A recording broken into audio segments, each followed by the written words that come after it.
Bonsoir, chers fidèles téléspectateurs. La rédaction vous revient dans le point du jour et nous allons parler de l'actualité comme nous avons l'habitude de le faire.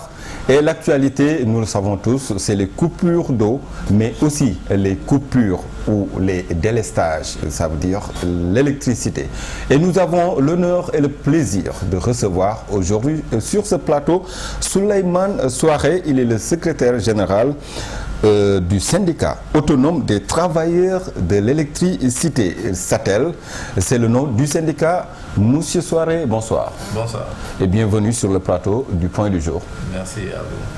Nous allons entrer dans le vif du sujet, les coupures d'électricité, les va-et-vient du courant électrique. On nous a servi on nous a fait tellement de promesses, on nous a parlé de kilowatts à n'en plus finir, centrale à charbon, tellement de promesses, mais finalement on sent que c'est juste poudre aux yeux. Qu'en est-il réellement? C'est quoi le problème de l'électricité au Sénégal en tant que syndicaliste? Votre réponse? Bon, je vous remercie de m'inviter sur votre plateau. Je pense que aujourd'hui parler des coupures d'électricité n'est pas une chose nouvelle. On en parle assez souvent parce que assez souvent on a tendance à toujours parler des conséquences de la situation qu'on vit actuellement, qui est due à des retards d'investissement dans le secteur. Mais il faut reconnaître que depuis un certain temps, depuis pas mal de temps, beaucoup d'investissements ont été consentis dans le secteur. Actuellement, beaucoup de programmes sont actuellement en train d'être mis en œuvre pour justement résorber le gap. Parce qu'il ne s'agit pas exactement de délestage. Parce que vous savez, pour le client, coupure et délestage, le résultat est le même. Tant qu'on est privé d'électricité, les gênes et les problèmes qui sont liés à cela sont constatés par tout le monde. Donc, indépendamment des efforts qui ont été consentis dans le domaine de la production pour résorber le gap et des efforts qu'on est en train de consentir parce qu'il y a beaucoup d'investissements qui ont été réalisés dans le secteur, les centrales à charbon qui vont venir, tout cela c'est pour justement résorber le gap. Et c'est le plan TACAL qui suit son cours. On avait dit qu'il n'y a plus de plan TACAL, mais apparemment c'est toujours le plan TACAL qui est en cours. En vérité, le problème, ce n'est pas de parler de plan TACAL ou plan autre chose.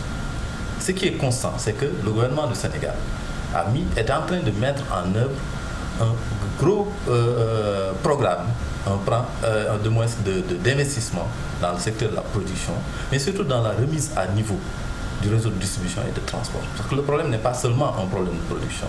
Actuellement, ce qu'il faut reconnaître, c'est que durant l'hivernage, nous sommes actuellement dans une période propice à des incidents et des coupures liées à l'état de notre réseau.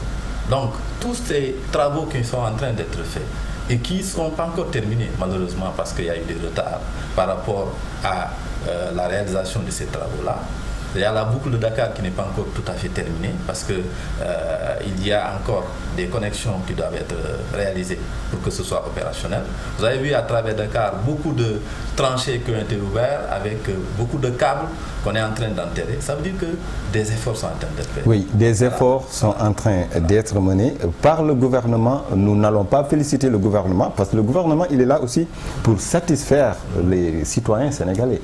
Mais le problème persiste. Depuis l'affaire de Mademba Soko, depuis 2008, c'est tout le temps les mêmes problèmes. Il y a toujours un bouc émissaire. On a parlé même de mauvais fioul, je pense bien, qui a causé la panne des moteurs.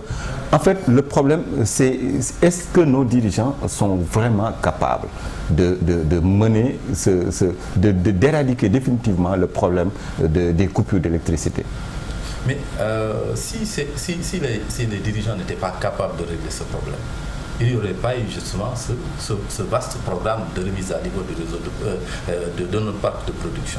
Parce que vous savez, les problèmes d'électricité, ce n'est pas des problèmes qu'on peut régler comme ça en claquant des doigts. Et c'est quoi le problème? Le problème donc c'est quoi? Le règlement de ces problèmes-là, ça prend du temps. Vous savez, rien que pour réaliser une centrale, c'est pas moins de 18 à 20 mois, n'est-ce pas?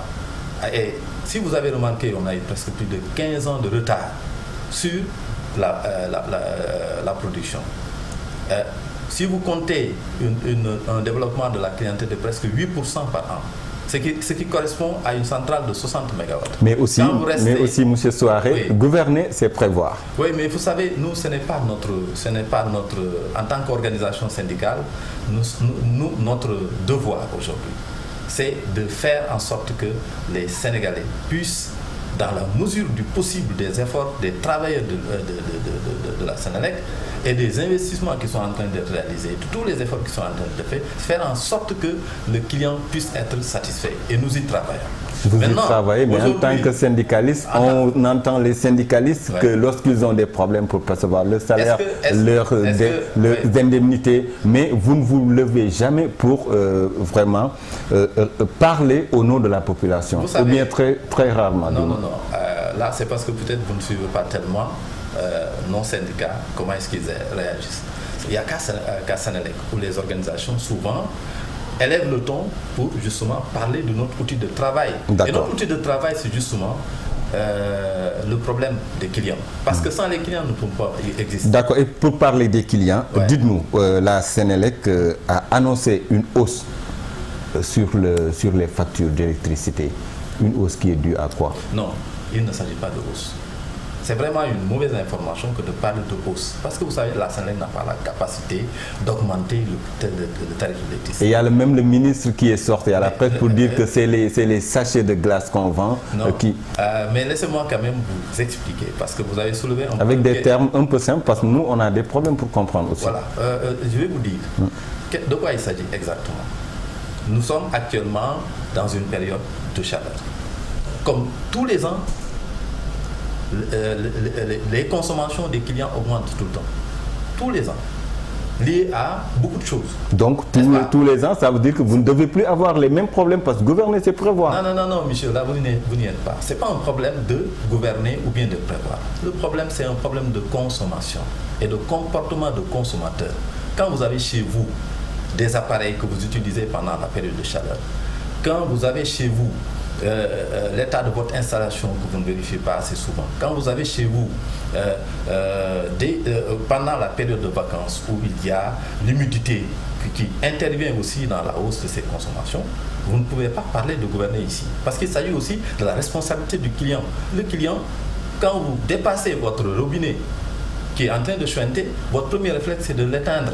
Mais quand vous dépassez une lampe qui est allumée ou bien un téléviseur qui n'est pas utilisé, rares sont les gens qui sont capables de réagir et de dire voilà, je vais éteindre parce que c'est mon argent qui est en train d'être consommé. Et pendant la période de chaleur, malheureusement, de façon cyclique, on assiste à ces situations-là. Maintenant, de quoi il s'est agi? Il y a eu actuellement des compteurs que nous sommes en train d'installer. Surtout à propos de ces compteurs, expliquez-nous. De tous les clients. Depuis presque 2 à 3 mois, tous les nouveaux clients de Sénélec, les compteurs qu'on a installés chez eux, c'est les mêmes compteurs qu'on a installés à Grand Médine. Et pourquoi avec ces compteurs, leur facture est en hausse? Le paradoxe, c'est que personne, à part à Grand Médine, ne s'est plaint de l'état du fonctionnement de ces compteurs-là. Et les mêmes compteurs qui ont été posés à Grand Médine, c'est les mêmes compteurs qui sont posés un peu partout à travers le Sénégal. Et pourquoi changer les compteurs? Il ne s'agit pas de changer les compteurs. Vous savez, la Sénélec utilise ce qu'on appelle le prépayé. C'est la consommation par carte. Et dans ces prépayés-là, à un moment, on l'avait initié et on avait arrêté. Et la demande aujourd'hui est tellement forte. Les clients veulent avoir des compteurs à carte. Et nous avions promis de recommencer ce programme-là, mais il fallait l'évaluer, il fallait voir comment redémarrer. Et ce programme qu'on est en train de dérouler, qui va consister à prendre presque près de 200 clients qu'on va mettre en prépayé, et sur lesquels c'est le choix du client, c'est le client qui va demander à passer en prépayé. Ces compteurs qui ont été installés à Grand Médine et un peu partout à travers le Sénégal, ils ont la faculté d'être installés soit en post-payé, ça veut dire en compteur classique ou bien en compteur prépayé. D'accord. Pour la toute dernière question, ces termes sont un peu techniques, certainement d'autres vont comprendre.